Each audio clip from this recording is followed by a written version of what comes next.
Two and one. We are live. What is up, ATG fam? We are on episode 78. Whoop whoop. We came a long time. I started this podcast in 2019. It's kind of crazy to think how far back that is. It's almost about 5 years or so. On and off, we had some hiatuses and stuff, but the secret to anything is just staying consistent and never stopping what you're doing. If you enjoy doing something and you're having fun with it and it's not negatively impacting your life, keep doing it. You never know what doors might open up, and that's my advice to all my listeners. Before we start this pod, I want to give a shout out to Hydro Bar by Kangen here in Albuquerque. Thank you guys for always keeping me hydrated. Thank you guys for always taking care of me. I try and drink a gallon a day. It's harder than it seems, but I feel 10 times better than I did before.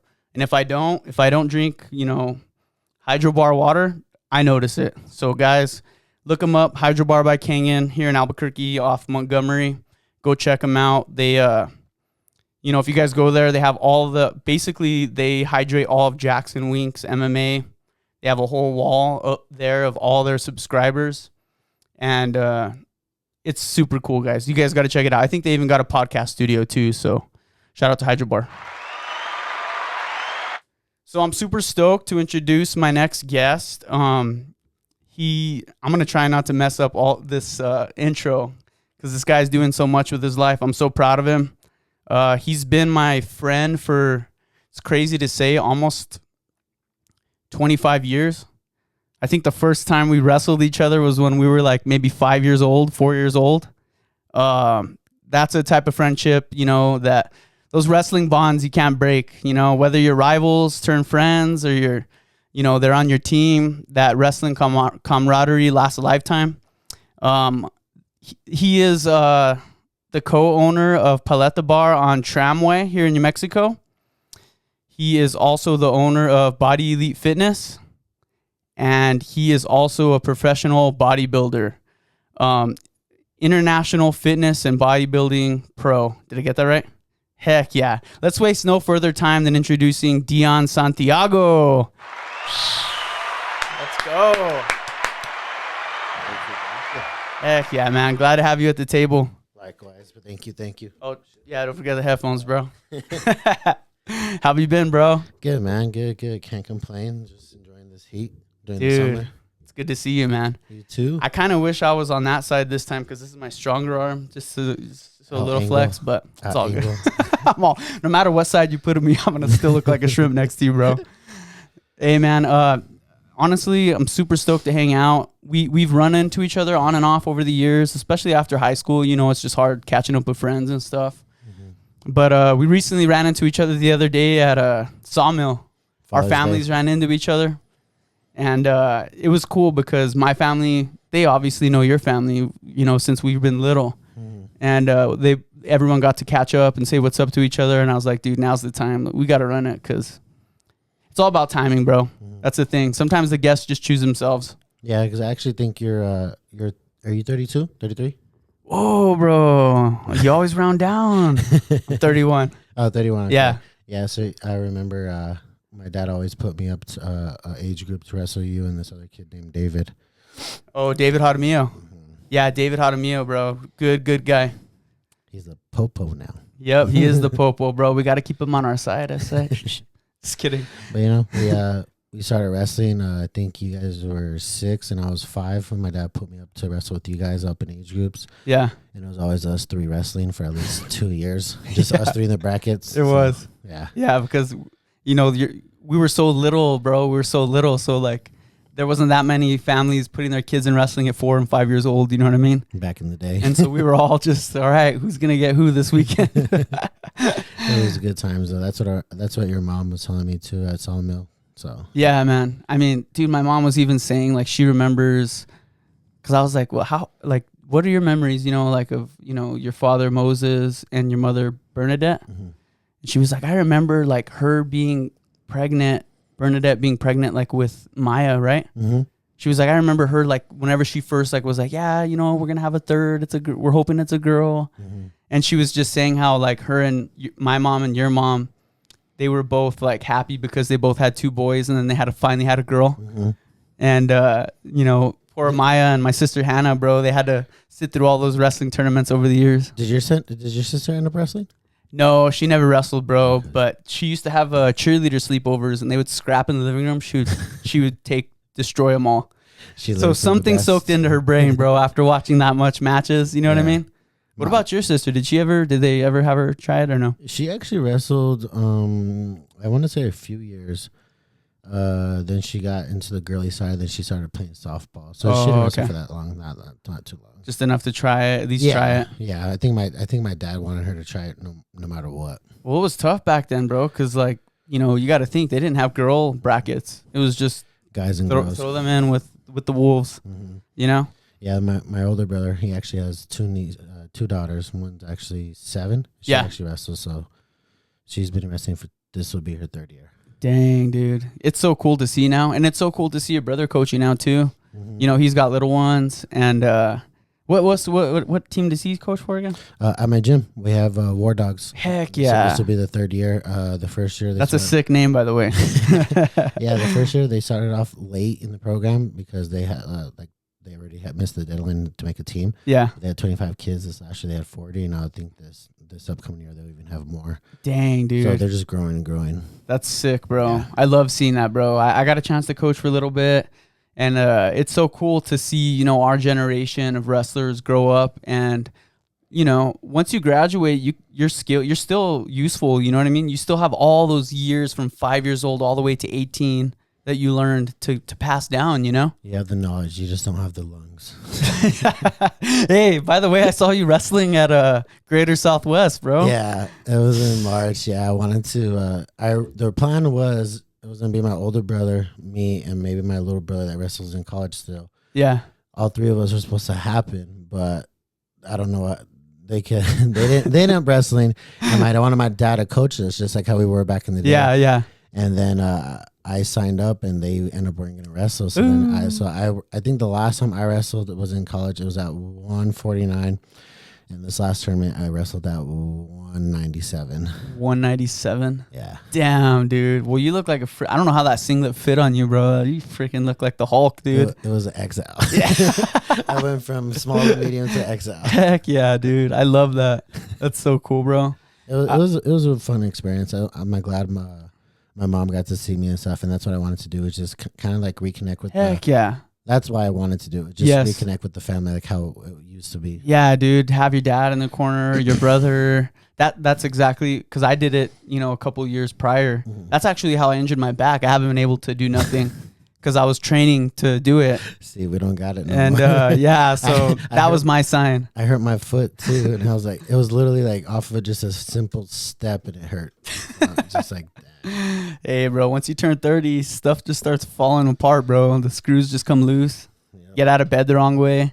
But yeah, I remember that when I was coaching that year, I was like, if you guys do good in state, like I didn't even think about it at the time. I was like, if you guys do good at state or places state, you know, I'll wrestle at Greater Southwest. And they were like, oh, dude, like we want to see coach. Yeah. You know what I mean? It's funny that you say that because this next year, I have my friends Lolo, Deshaun, Eric, Dylan. Oh yeah, dude! Paul, shout out to Paul, all of them. We have a group text, and I told the guys, I was like, we should all just do it next year to see, bring back memories. Heck yeah, dude! Yeah. Shoot, let me know, bro, if I get my back put back together. Maybe it's hot. If you guys got a spare spot on the team, just kidding. we'll make our own team for the 30 and up. Yeah, dude. Dude, and that tournament's no joke. They because in the open division, you're getting guys training from Jackson. You're getting college wrestlers. Yeah. And I was, thankfully, my lungs weren't bad at all. I was really good, but my body was just physically tired. Oh, dude. But yeah, it's taxing for sure. Mm-hmm. I told my dad, I was like, if I don't get him in the first period, like my chances go down like 50%. Yeah. No, it was funny though, because I was warming up and I heard some of the coaches like, oh, he's gonna throw up. He's too big. And I was like, nah, I don't have that mentality. Like I'm not gonna stop.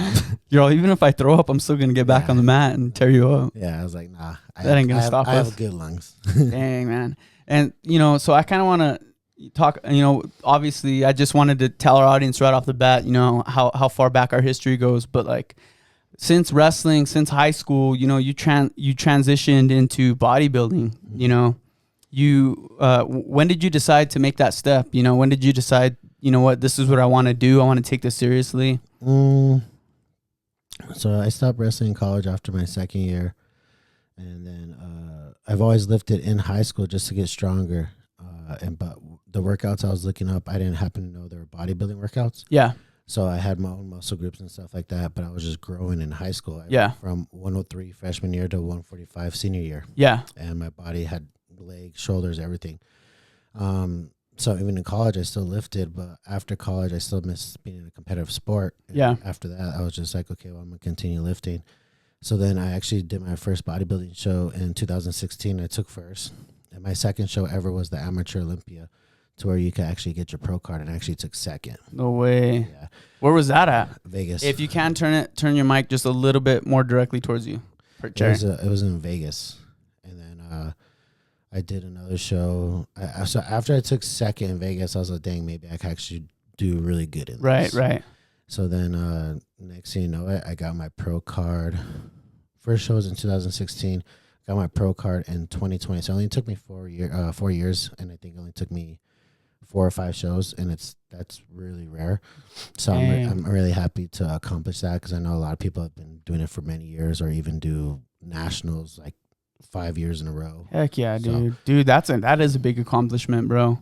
And I'm sure, you know, after you said, like, you're like, well, I've only been doing it this long and I'm already here, and I'm not even, you know, your full potential. You're like, the only way, you know, you could just keep going up. You know what I mean? Yeah. So now I was, when I got it in 2020, I started owning businesses.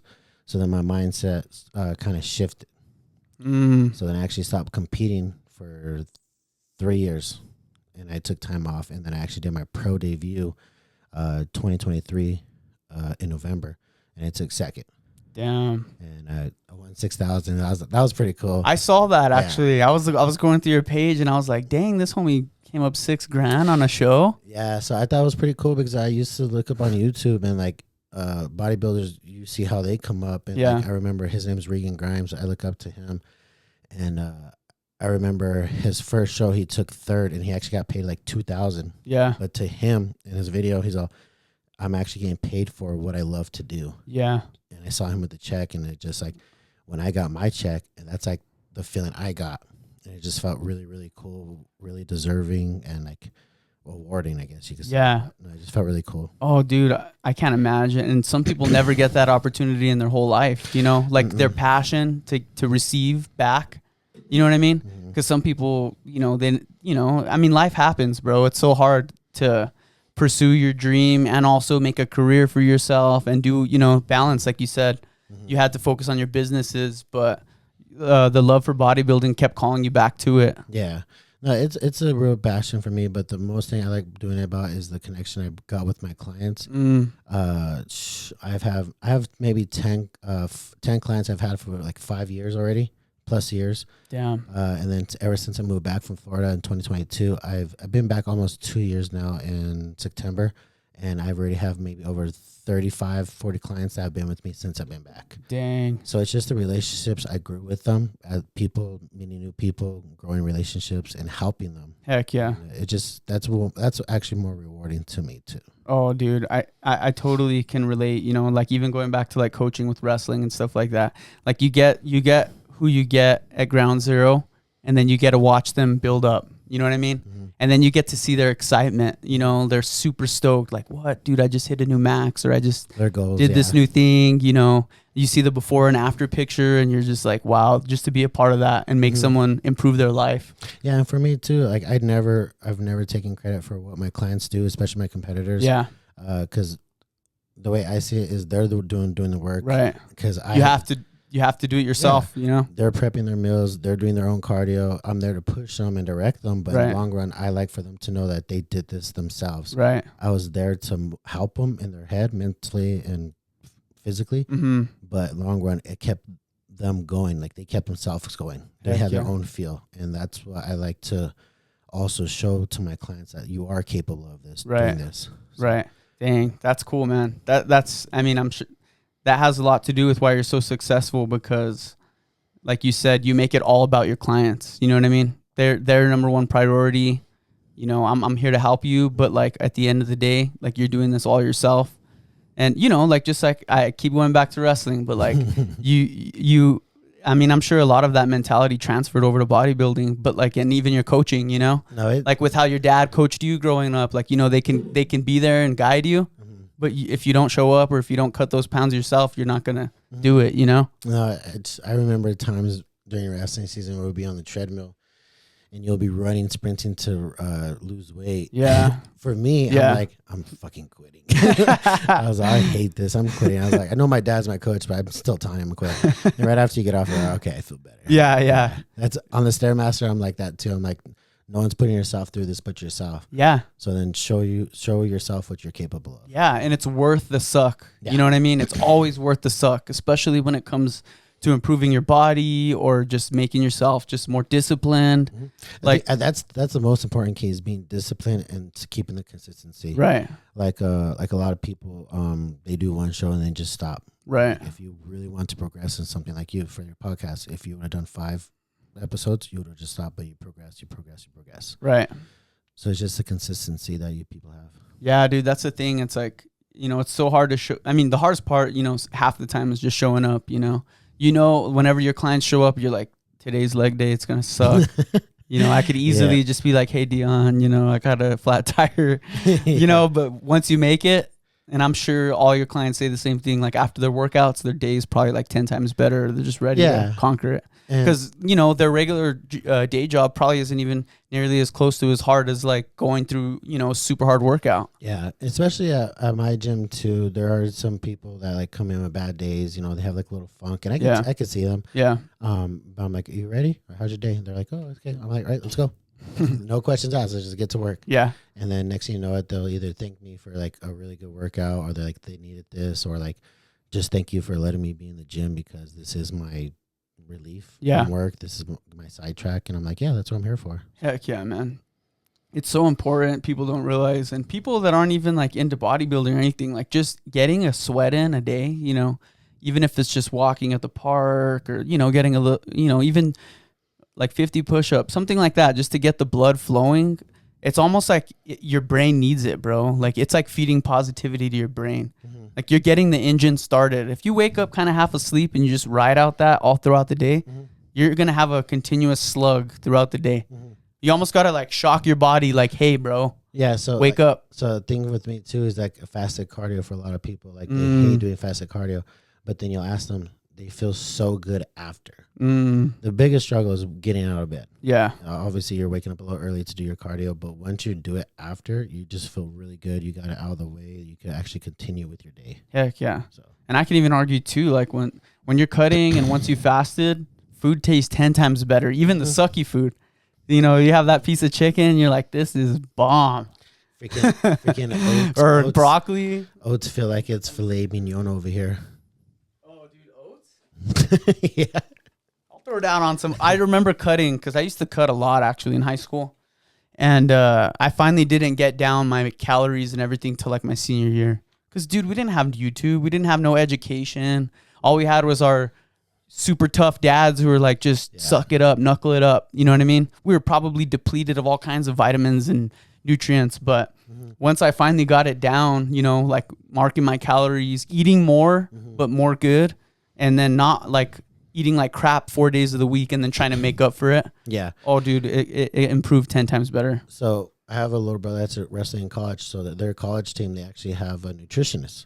So I'm really happy that he's able to do that. But I have a little brother that's going to be a senior now in high school. And the past 2 years, I've helped him with the diet, and he's lost weight. He has good energy. And I literally tell my mom, like, I wish I had this when I was in high school. I wish someone told me. So that's why I'm glad to give it to him. Yeah. Because his energy is way different. He is eating 4 times a day. He's not starving himself like how we used to. Right. While running miles. Yeah. So I'm glad I could just share that knowledge, especially to my little brother. That's so cool, man. It's so crazy to see it like the way it was before, you know, really, because we weren't really consuming the internet growing up. I mean, we didn't really get like invested into YouTube or educational YouTube till like, I would argue like after we graduated even, you know, like it wasn't a thing like, hey, let me look up what so-and-so body lifter does for his diet. Like it was, you were just told like, hey, as long as you're this weight by Saturday. That's all we care about.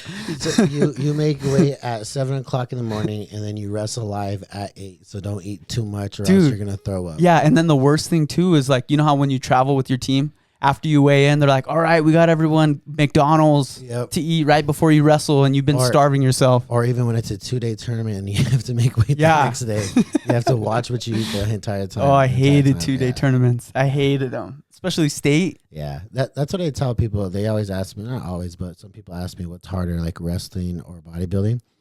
Wrestling is always hands down for mentality-wise, but you have to maintain that weight year-round. Right. Well, not 5 months, 6 months, whatever. But like, you need to make weight, but also perform 100%. Right. It's not for bodybuilding. Yeah, it's like a 4-month prep. You're eating good and everything. You do. It sucks. But imagine maintaining a weight all year, wrestling live every weekend, and having to worry about if it's a 2-day tournament, you have to make weight again the next day. Yeah. And you can't predict how your matches are going to go. You might have an overtime match, your first match, and you're just completely just shot out. And it's like, okay, well, you got 2 more if you want to place. You're like, oh, God. I remember my junior year, they called it the snake pit. There was 10 returning state placers from the previous year. Yeah. And 2 of them were state champs, 3 runner-ups, and each match I had was was either top 3 something. 3 periods. Udero, Adrian Montoya, my cousin Miguel Barreras, Ernesto from Santa Fe. All of them 2 of them were state champs. Miguel was a runner-up. Another one was Farmington, who was 4th place, and it was just So all my matches on that tournament was just sucks. Dogs. Yeah, just dogs. That's how it always was for me, bro. My dad always he's like, dude, because my dad was a state champ. And he's like, I feel so bad for you. And I'm like, why? He's like, dude, you just always had the toughest brackets I've ever seen, like all through from freshman year all the way to senior. He's like, and it's not, and you know, my senior year, I had the best chance of taking state. I only lost 2 matches from New Mexico, like going into state. And then I got, of course, dude, when you're cutting that much weight for that many months, I got walking pneumonia right before district. Yeah, and they're like, well, we don't recommend wrestling. And I'm like, are you kidding me? Like, yeah, because what are you gonna do? At the time, we're not worried about our minerals or nutrition. Yeah. Oh, dude, your immune system is at 0. Yeah, you're just worried about making weight on Saturday. That's it. So by the time you're all the way through 3 months of wrestling, you're gonna get something. But yeah, man, we were, especially our weights growing up, even as kids, like those junior wrestling brackets, bro. We'd have like 40 kids in our brackets, bro. Like, you'd have to win like 5 in a row to get to the finals. My freshman year in Virginia, I All-Americaned, and it was a 89-person bracket. Damn, dude. And I lost my first match. Oh, so you had to win like almost like 7? I wrestled. So when you lose it's a 3-day tournament. When you lose the first day, you're done for the day. The next day, you need to wrestle to the medal rounds. Dang. And then the next day you wrestle the medal rounds. So I wrestled 1 day, 1 match. My dad was pissed. And then the next day I wrestled 7 or 8 times to get to the medal rounds. And then I wrestled 3 times the 3rd day. 3 times? Yeah. Damn, dude. That's a lot. Yeah. That's taxing. No injuries? No injuries. That's good, bro. Just my dad cussing at me on the phone for the first day. Dude, we've all had those moments because our dads know us probably more than any other person on the planet. And they know they can gauge when you're, at your full potential or you're just asleep. Yeah. Like, hey, they want to slap you. Yeah. But they had wrestling live too on the internet, so he was watching. And he's like, well, you fucked up here. And I'm just like, all right, dude. Yo, shout out to Moses. I love you, bro. He's a good man, bro. I don't need to hear that right now. Oh, man. I had such a good time watching, you, Jordan grow up. It was such a cool era. It was so cool just seeing what Jordan did, even, his freshman year. It was super impressive. Yeah, man. Like I said, if you stick with something long enough, it's going to pay off. Yeah. Us being in this sport since we were 4 or 5, we had no choice but to work out the way it did, It's funny, too, because my brother Jordan, his 8th grade year, he beat Jordan Espinosa. And so it was his 8th grade year when he made that. Yeah. I remember that. It was a huge story. at Southwest. Yes. Jordan Espinosa's West Mesa, right? Yeah. He did a UFC for a little bit? Yeah. Yes. Yeah, I know. So he took state his sophomore year, and then he wrestled Southwest, and my dad put my brother in it, and they actually met, and Jordan beat him. And then so going into Jordan's freshman year, he was kind of already like the top kid. Yeah. And then he won his freshman year and his sophomore year. And then like for me, I was like, fuck. he put a big pedestal for me to top a little bit. Yeah. So and then Jordan wrestled him again. Jordan's sophomore year, and then Jordan Espinosa's senior year wrestled in the state finals, and then Jordan beat him again. So Jordan beat him his senior year. Yeah, his very last high school match. Yeah. Wait, Jordan Espinosa or your brother? Yeah, no. Jordan Espinosa beat your brother his senior year. Yeah, Jordan took state freshman and sophomore year. His sophomore year, he wrestled Jordan Espinosa in the Jordan's senior year. Wow, dang, that's a cool rivalry, bro. Yeah, I love matches like that, bro. Yeah. Dude, so many names come to mind, and this is a shout out podcast, bro. I always laugh. I'm like, half my podcast is shout outs, bro. But like, it's so cool to see like what Mac Borrego's doing at Cleveland. You know, it's so cool to see these guys just jump back into it. You know, like you said, you brought up Lawrence. I had Eric Montoya on the podcast. Shout out to Eric. Did you? Yeah, I had Eric on probably about a year and a half ago when we weren't even in this studio. Yeah. Because me and Eric, you know, we wrestled.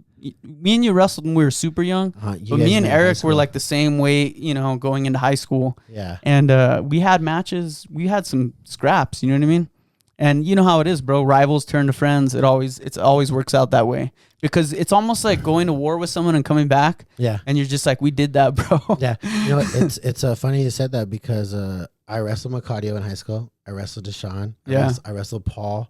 And I wrestled Paul Mascareñas? Yeah. Oh, shout out to Paul, bro. I like Paul too. I wrestled all of them besides the only friend that I did not wrestle was Lolo. Me and Eric would wrestle in middle school, but that just shows you like the wrestling brotherhood just never dies. Yeah, it never dies, bro. Like we literally we talk shit on our group text all the time. So it's just really cool and yeah. That's cool, man. And so like with you know, bodybuilding and stuff, have you built like a new friend group doing that, you know, here locally or even in Tampa? Like, have you got like some type of camaraderie with guys to help lift you up? Yeah, there have been new friends coming along the way, but I never forget the friends that I was with before I even started bodybuilding because I'm the type of guy I'll never forget where I came from. Yeah. So, AKA my Lolo, Deshaun, all of them, Paul, Dylan, they grew up with me. They're always going to be my brothers no matter what. And then I have this other group of friends. They were like in my 20s. Yeah. Louis, Freddie, Nate, Gabe. They were my friends. With them, I still hang out with them. We went to Mexico for Freddie's wedding like last month. And then I have a new friends, Tristan, Jafet, Isma, Jake, Jeremiah. Those are kind of like my bodybuilding friends. Nice. So I still talk to all my friends growing up. I never forgot like who was there for me in dark times and good times. That's good, man. Yeah. Dude, that's something that's so important that I think even a lot of the younger generation forgets is like loyalty. You know, you can't forget who was there on your worst days because you're going to, you know, you might have to be there for that person down the road in the same way. Yeah. You know what I mean? You never know. Once someone's there for you, like at the rock bottom, or even through the good times, don't forget that. Because, dude, I mean, you know more than anyone about like uplifting each other.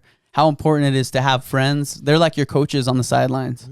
Just to have your friends like, dude, you should do this. You should sign up for this. And, you know, they uplift you and you're like, all right, man, I'll do it. Let's do it. Yeah. No, like you should do Greater Southwest. I'll be in your corner. It's that's how my wrestling friends are. Then I have my bodybuilder friends. They'll support me in my bodybuilding. Like my friend Tristan, he's one of my best friends ever. He actually went to go see me get my pro card in Florida. That's and then he actually went to my pro debut in Hawaii. Damn. Yeah. Yo, shout out to the homies.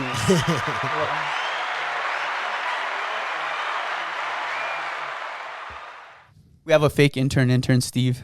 So anytime anything goes south, I just blame it on him. So who's the EDC friend group, bro? Does that go with the mid-20s era, early 20s era? Who's going with us to Chami tonight? So when I first started going into raving, I think I was, I want to say 19 or 20. Yeah. I was after my high school breakup.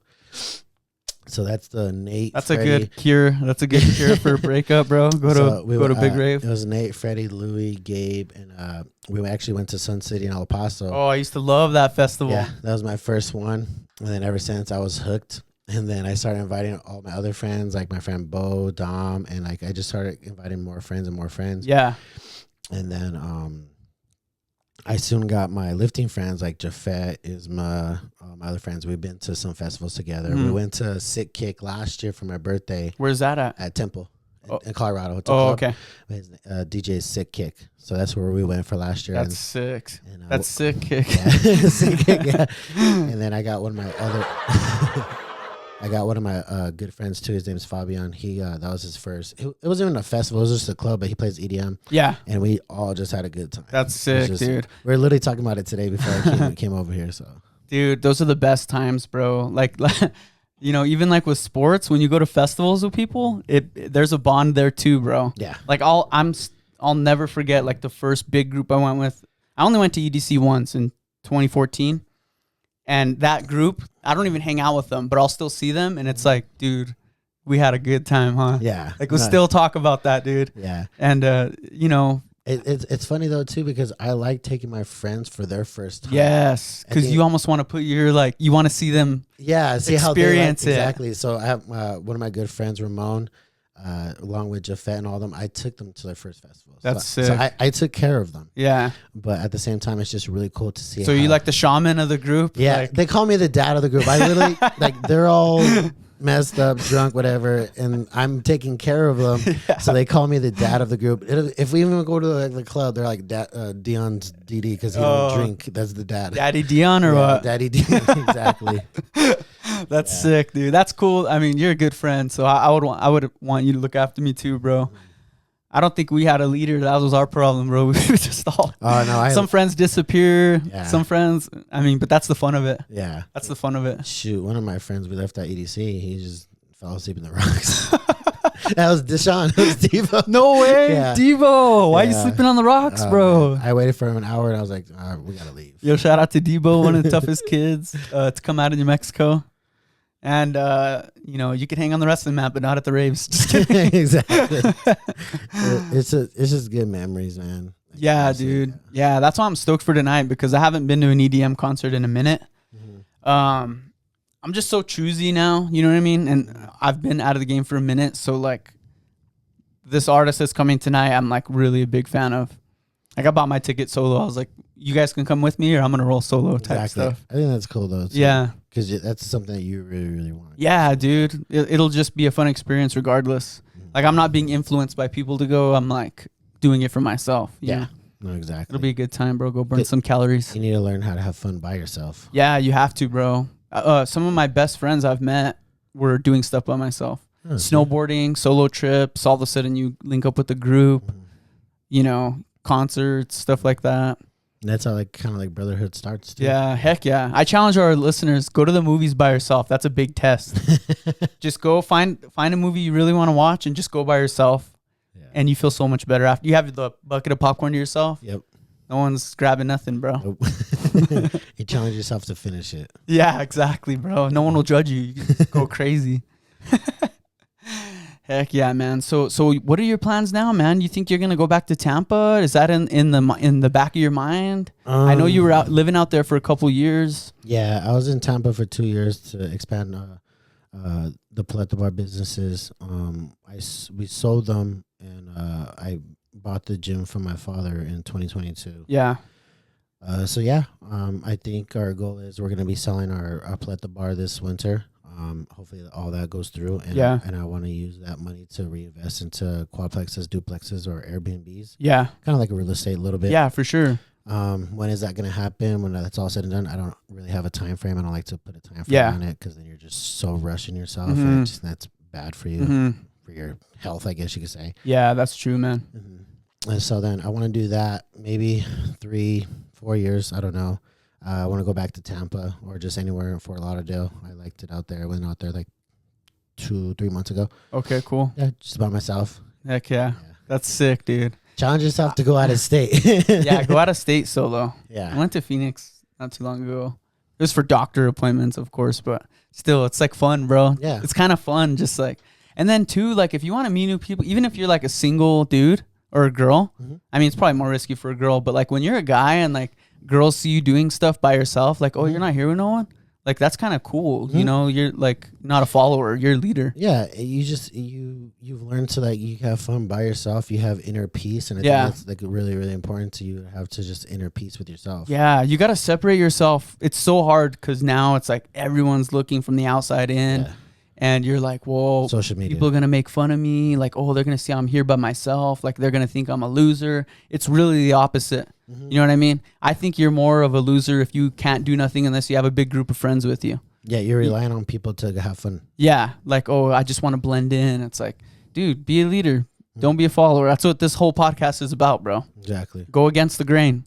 You know, like everyone's a follower in today's society. Break free from that. You know, be a free thinker.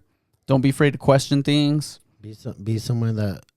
Be different and be someone that someone wants to look up to. Yeah, exactly. Be someone that you want to look up to yourself. You know what I mean? That's a perfect way. Yeah, like be the person you want to look up to.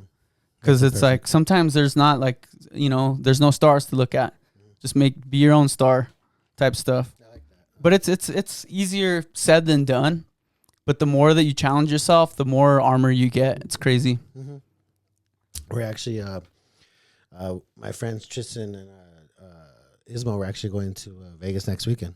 Oh, no way. Yeah, that's what I'm saying. Like, my boys are my boys. What are they going to go for? Is there fights or no? 4th of July. Oh, 4th of July. I forget, dude. I think I'm going to be in LA next week.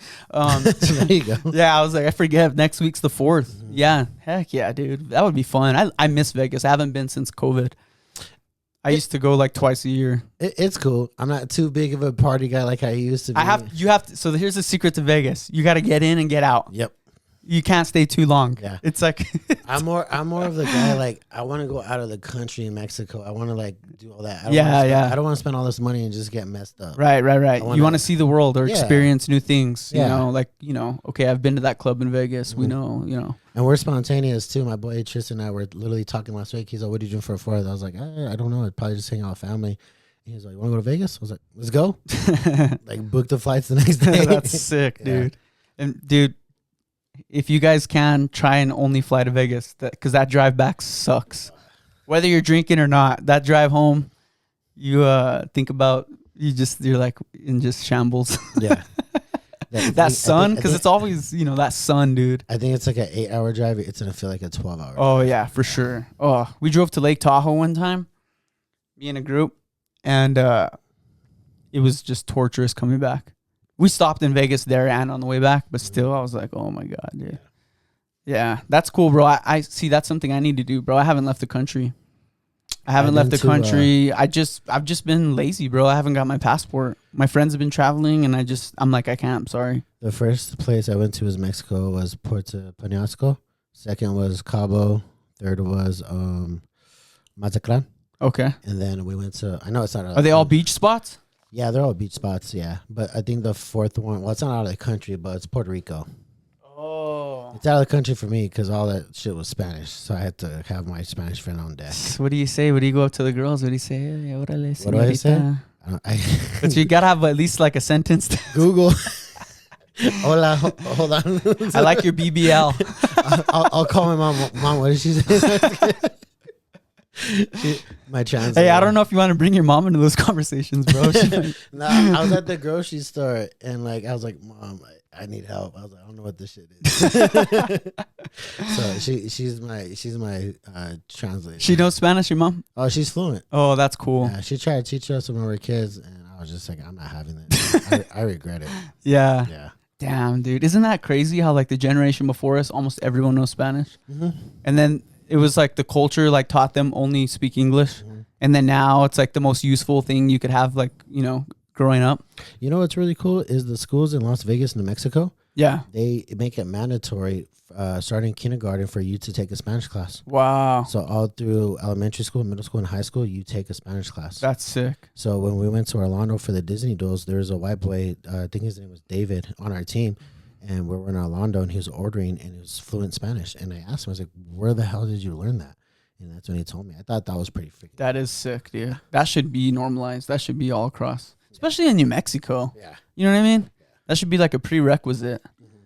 It's kind of sad because I'm all moch and no Spanish, bro. I talk like you would think I know Spanish. Dude, I know, brother. They look at me, my last name. They're like, "You're Santiago," and then they start speaking Spanish. I'm like, "Oh, I'm a white Santiago." Yeah, exactly. The griego. Gringo Santiago. Yeah, dude. I that's why I need to find a señorita. We could teach our kids Spanish, bro. Yeah. And then they could teach me. For me, I'm like, they got Google Translate. They're set.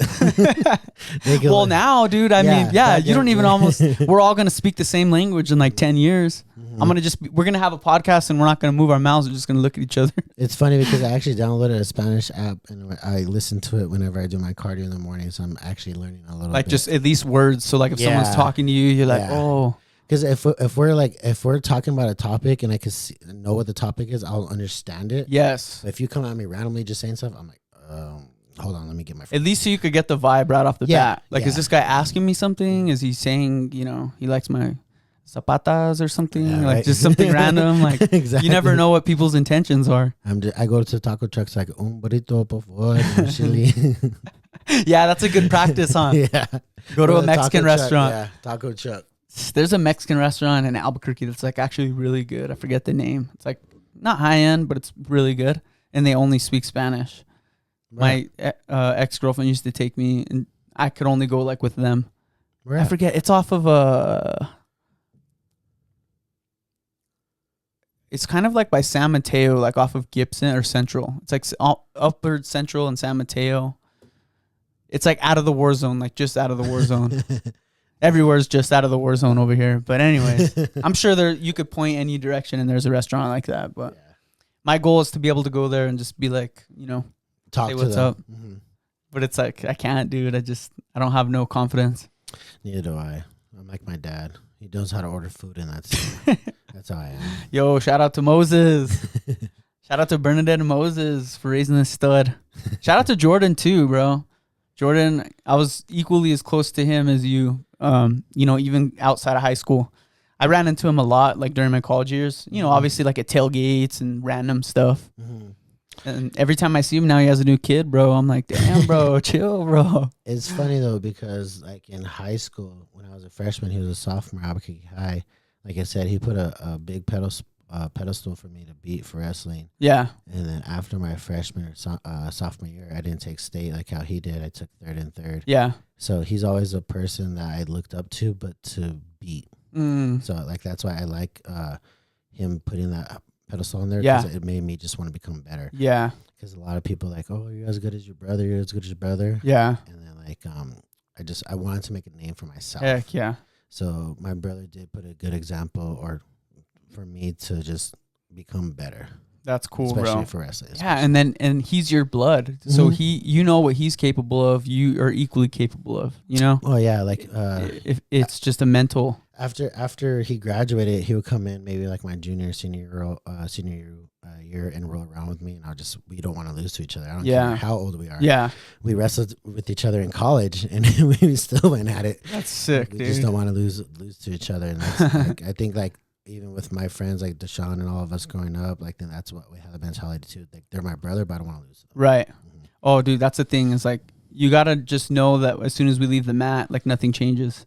Yeah. But as soon as the whistle blows, I'm out for blood. Yep. Exactly. That's what makes you better. Yeah. Like, you don't want that practice partner where you're like, hey, let's just take it easy this round, or. Yeah. Like I said, I wrestled Paul Deshaun in high school. And I mean, to this day, like, there's no hard feelings. We did what we had to do, and we're still friends. Heck yeah, bro. Dang, so you must have been. So you were 103 one year, because Paul was 103 his whole high school career, right?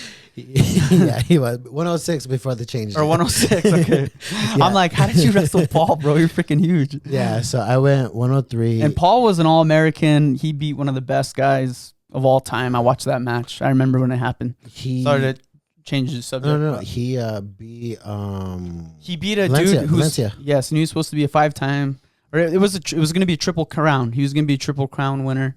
So there's like 3 national tournaments that you could win, and this was his 3rd that he was going to get under his belt. Mm-hmm. And Paul was down Paul was down by like 6 points, like in the first period.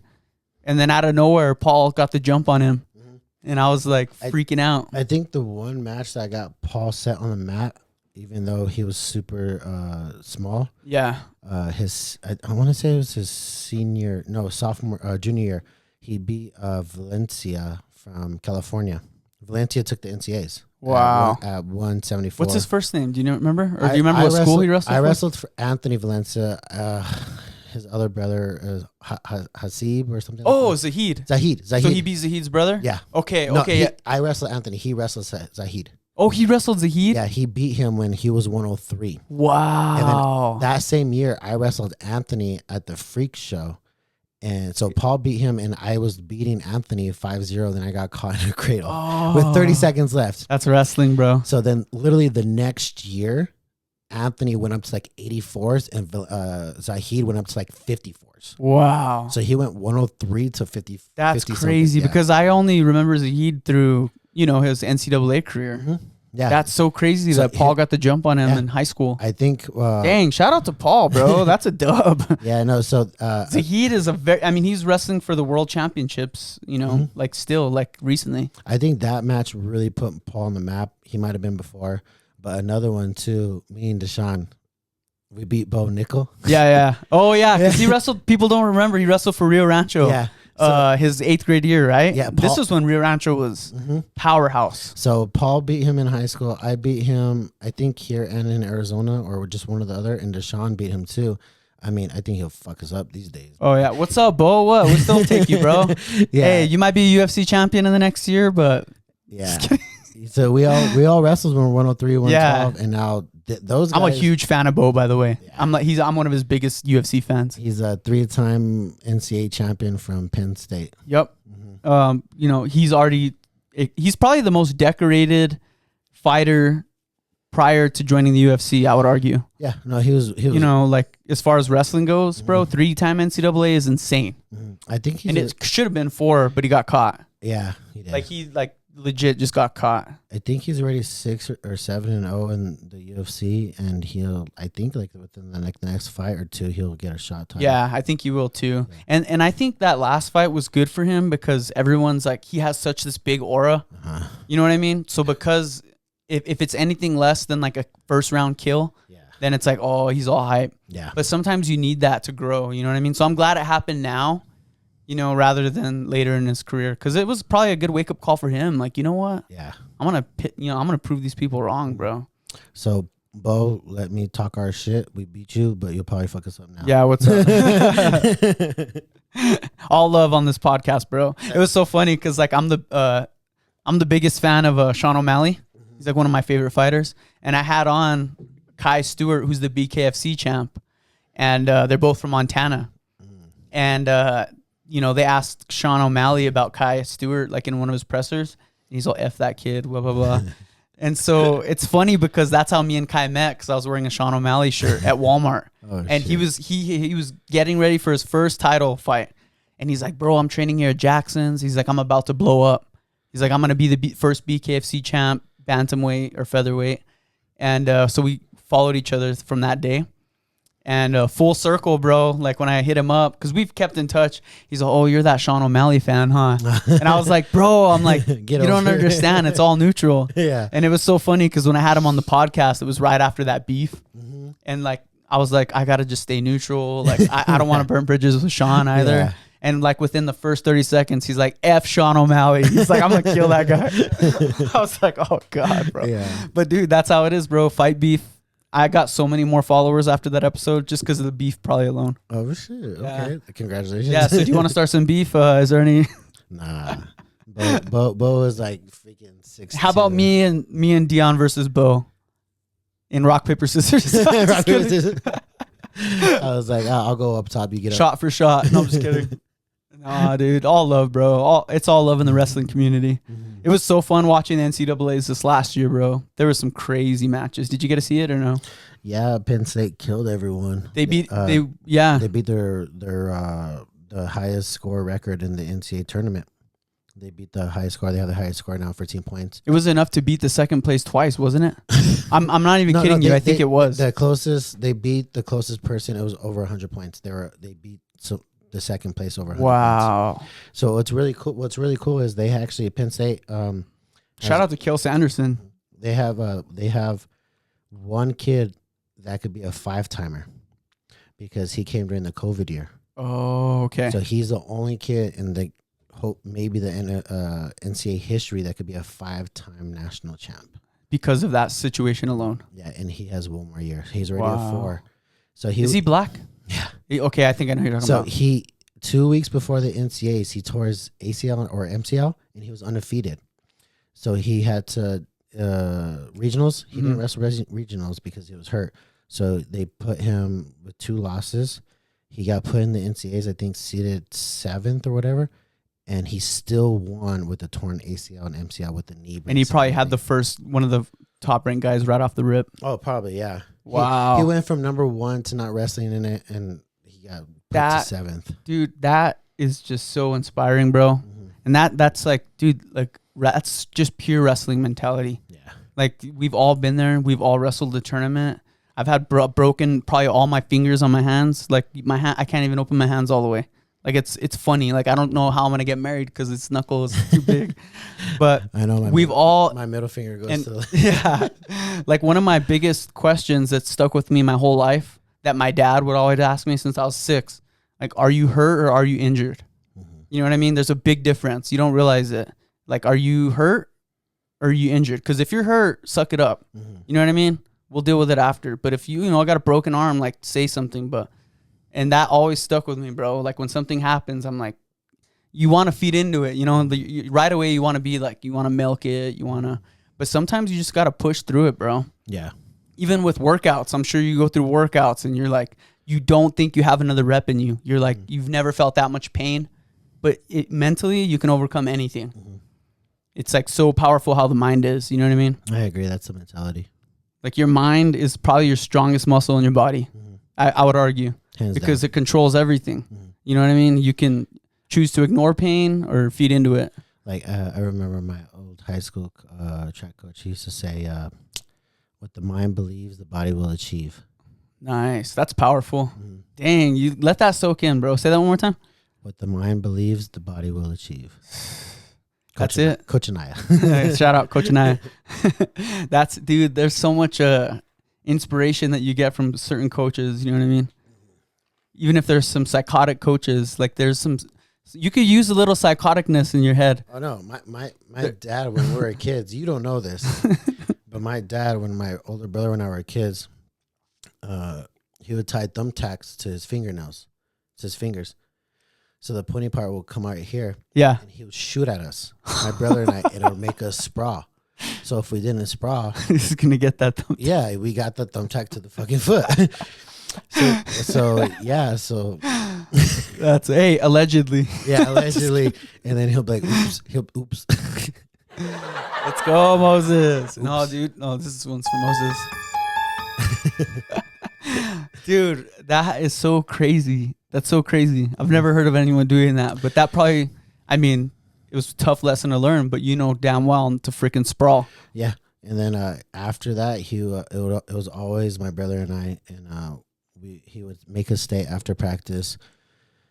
We would have to do 100 push-ups, 100 sit-ups, 25 fleets of stairs, and would have to climb the rope 5 times before we left the night. Damn. At least you had your brother to do it with you. At least you weren't by yourself. You know what I mean? Like, funny story about that. I was so tired and fed up of that shit. My brother and I were inside the car, and my dad was locking the resting room. I'm sitting in the back. My brother's in the passenger. I was like, Jordan, you want to quit? I was like, let's just tell Dad we quit. He goes, yeah, let's tell him. All right, cool. He gets in, and right when my dad starts the car, Jordan's all, Dad, I quit wrestling. Oh, yeah? He let him have it. And then he looked back at me. He's like, you want to quit too? Like, nope. Hell no. Nope. So that was when you're like, hey, bro, I'm sorry. Like, I know we had an agreement. Yeah. Back then, my brother my brother was my best friend, man. We did everything Heck yeah. together. That's crazy. That's so cool, that camaraderie. And it's so, those, dude, yeah, there was a time where I quit wrestling. I actually did quit, like my 6th grade year, because my dad rode me way too hard. He rode me to the point where I was like, I don't want to do this anymore. I hate this. Because, bro, like you leave the tournaments, you're still getting it. At practice, you're still getting it. And you're just like, dang, bro, like I feel like I'm getting kicked while I'm down. Yeah. And anyway, so that year I quit, and all my best friends still joined. And they showed up to school with a fresh outfit, bro. Junior wrestling. Your dad was on the team though too. They got like Under Armour. What? Your dad was part of the coaching staff? Yeah, he coached me all the way up until high school. He was the coach, middle school, everything. And that got me to go back and sing everyone with some fresh Under Armour gear. Yeah. I was like, I'm going to get back into this, bro. And I honestly, we had an agreement. And my wrestling skills went up skyrocket because we both finally saw eye to eye. And we're like, if we're going to do this, I'm only going to be here to help you. Yeah. You know what I mean? And thank God we had that conversation. Maybe if I wouldn't have quit, it would have stayed how it was. Because a lot of kids don't make it to high school. Like sick junior wrestlers, they get driven into the ground. And by the time they're just like us, by the time they're in like 5th grade, they quit because it's just too much or they can't handle it. Or so it's like, it's hard when you're coaching kids. Yeah. So for me, when we were younger, I was the better one than my brother. Yeah. I would take second at Tulsa, would always travel, and I would always take top 2. My brother would probably get a participation ribbon. He would always go 0-2 or 1-2. So growing up, that's how it was. And then my brother just hit a switch his 8th grade year, beating Jordan Espinosa. Yeah. So then when I got in high school, I took 3rd at state, 3rd in state. And I think that just like made me want to be better because I was the better brother. Right. And then like he started getting, and I love my brother. He deserved the recognition. Yeah, yeah. But there's like, I want to make a name for myself. So I just pushed myself to become the better version of me. He was more talented than I ever was. I had to work my butt off to get to where he was. Yeah. So well, stylistically, you guys were very different. Yeah. But mate, that's good that you probably realize that. Like I have my own strengths. You know what I mean? You're probably way stronger. You're way more, durable in certain ways. And I think that's something too. Like even like this is like, because I know a lot of junior wrestling coaches watch this. Like each kid is this different vessel. You know what I mean? And there's certain ways to coach certain kids. And even in fighting too. Like there's some fighters that are just knockout artists. Yeah. Like feed into that. You know what I mean? Like don't like find someone's strength and build onto that. Yeah. And then they'll become their own fighter stylistically. So I think my brother and I, we had different mentalities as just kids growing up. I loved how my dad was hard on me. Yeah. I loved it. Yeah. Like I was a hard worker all the time. And then I felt like when it came to high school, I had to put myself into hard work. Yeah. So no one knows this either. But I took it so hard, not taking state my freshman or sophomore year. My junior and senior year, my dad gave me the wrestling key. And during lunch, during wrestling practice, wrestling season, I would go in the wrestling room and I would do 30-minute drills. I would do the medicine balls. I'll do barrel crawls. I'll do treadmills, the entire wrestling season because I wanted it so bad. Yeah. And then I did it again senior year because I had a target on my back because I went undefeated. Right.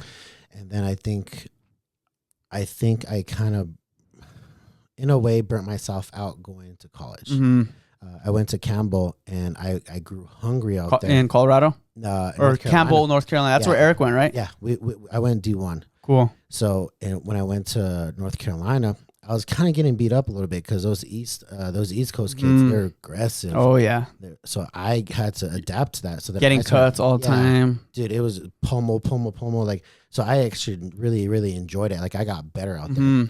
Then when I went to Adams State, I just felt like the wrestlers there, they weren't happy. Right. They were going with the flow. And I grew to go into that energy. Right. So you adapted that. Yeah. So I adapted out there by everyone just wanting to fuck up each other. Yeah. And I adapted to like the more like, let's just go with the flow. Yeah. Dude, it's so crazy how your environment can affect you. And that goes with friend groups too. Yep. Like all of a sudden you're just thinking or doing things like, and you don't even realize it. You know what I mean? Dang, So that's crazy. It was like that for me, and I think my brother could agree too. So when I talk to high school kids, they're all like, "What did you think about it?" I'm like, if you're gonna wrestle in college, you need to be 100% dedicated. You need to have Eric Montoya mentality. Yeah. You need to eat, sleep, shit wrestling. What's his IG handle? No wrestling, no life or something? Like, it's still to this day. Yeah. So it's true, though. Like, wrestling in college, I think it's just a sport in college in general, but wrestling in college, it's a job. Yeah. Like, it's not like, okay, we leave practice now, it could be normal. It's like, no, it's year round. Yeah. If you have extra weight, our coach made us stay during the summer. Yeah, year round. You're lifting, you're building your body, you're doing this. It's like, you have to. That's why when I watch the NCAAs, I know that all those wrestlers have that same mentality to just be on that stage. And it's so cool. I respect it, though. Me too. And that's why I respect anybody that even do bodybuilding shows, because it's you need to have a strong mentality just to do a show, to finish a show. So like that and wrestling, mentality is just the key. That's huge, man. Mentality. What was that quote your coach told you?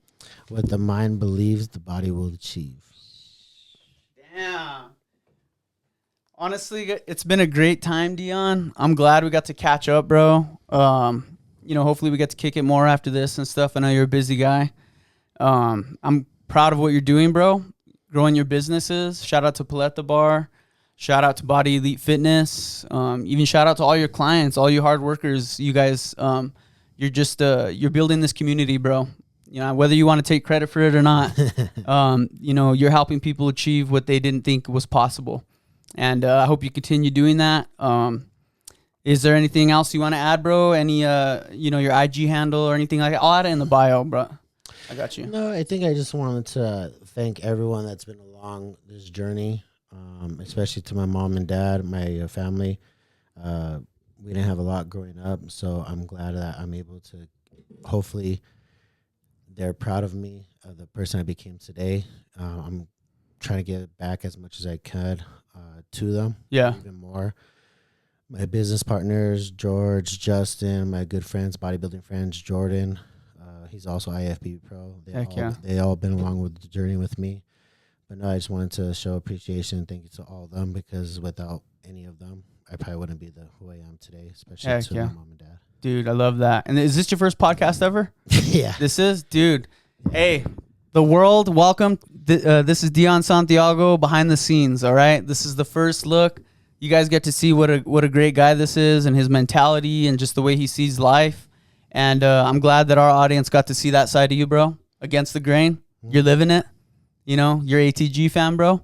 Thank you. Episode 78. Let's go, baby. And if Bo Nickel wants to hit us up, bro, we got a wrestling room somewhere. Josh will go first. Let's go.